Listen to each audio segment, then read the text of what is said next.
Buset, ini persyaratan sama job desk-nya banyak amat.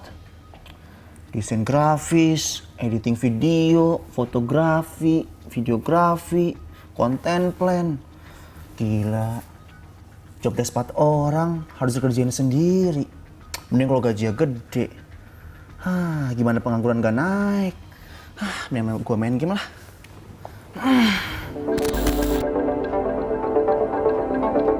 Jumlah lowongan kerja terbatas, kualifikasi tinggi, dan persaingan ketat di antara pencari kerja. Banyak faktor yang membuat pasar kerja tidak sepenuhnya dapat diserap oleh pencari kerja.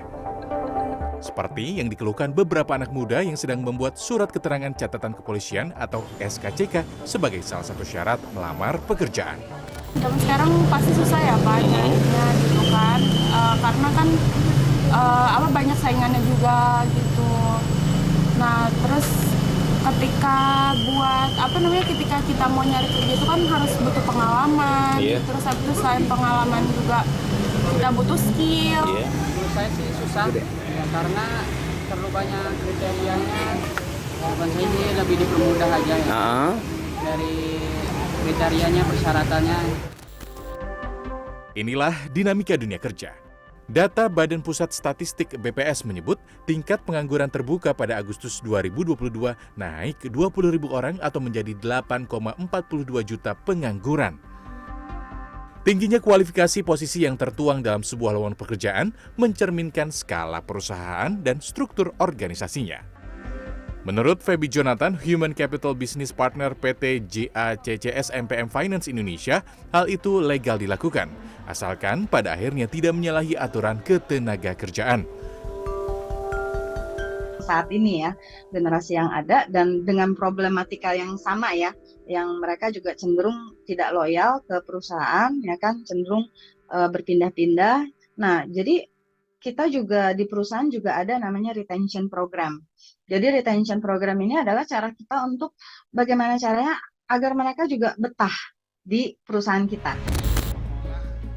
Menurut Badan Riset dan Inovasi Nasional atau BRIN, pencari kerja perlu menambah keterampilan dan kemampuan lainnya di luar nilai akademis yang diperoleh saat kuliah atau sekolah. Tambahan keterampilan tersebut bisa dilakukan mengikuti posisi yang diincar.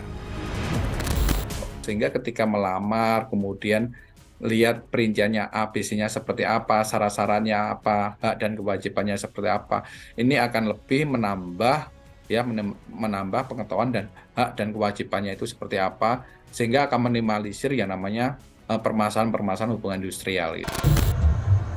Baik HR maupun BRIN mengakui milenial Gen Z atau mereka yang lahir di rentang 1996 hingga 2015 memiliki mentalitas yang tidak sekuat generasi sebelumnya hingga berpengaruh kepada rendahnya loyalitas terhadap perusahaan.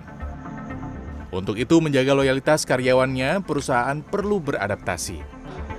Memfasilitasi apa yang menjadi kebutuhan karyawan, khususnya milenial Gen Z, seperti menyediakan e-learning untuk pengembangan pengetahuan maupun karir, serta menerapkan waktu kerja yang fleksibel seperti work from home. Tim Liputan CNN Indonesia, Jakarta.